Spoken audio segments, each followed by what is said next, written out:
P Anwar എംഎൽഎക്കെതിരെ മുഖ്യമന്ത്രിയുടെ political secretary P Sasi കോടതിയിൽ criminal അപകീർത്തി case file ചെയ്തു. Thalassery, Kannur judicial first class കോടതികളിലാണ് ശശി നേരിട്ടെത്തി ഹർജി സമർപ്പിച്ചത്. ശശിക്കെതിരെ ഉന്നയിച്ച ആരോപണങ്ങൾക്കെതിരായ വക്കീൽ നോട്ടീസിന് അൻവർ മറുപടി നൽകിയിരുന്നില്ല. ഇതേ തുടർന്നാണ് അൻവറിനെതിരെ ശശി കോടതിയിൽ നേരിട്ട് ക്രിമിനൽ അപകീർത്തി കേസ് ഫയൽ ചെയ്തത്. പി അൻവറിന് പിന്നിൽ അധോലോക സംഘങ്ങളെന്നും സർക്കാരിന്റെ നീക്കങ്ങളിൽ ഇവർ അസ്വസ്ഥരാണെന്നും പി ശശി പ്രതികരിച്ചു.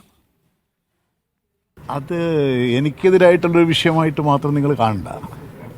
അദ്ദേഹത്തിന് രാഷ്ട്രീയം പറയാനല്ല. ഇപ്പോൾ സാധാരണ രാഷ്ട്രീയ നേതാക്കന്മാരും ജനപ്രതിനിധികളും ജനങ്ങളുടെ രാഷ്ട്രീയമാണ് പറയുക. രാഷ്ട്രീയമായിട്ടൊരാൾ ഇല്ലാതായി കഴിഞ്ഞാൽ പിന്നെ നിങ്ങളുടെ ഒരു ശ്രദ്ധ പിടിച്ചു പറ്റണ്ടേ?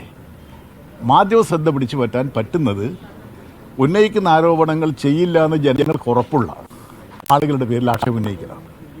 അദ്ദേഹത്തിൻ്റെ ആക്ഷേപത്തിൻ്റെ കേന്ദ്രം ബഹുമാന്യനായ മുഖ്യമന്ത്രിയാണ്.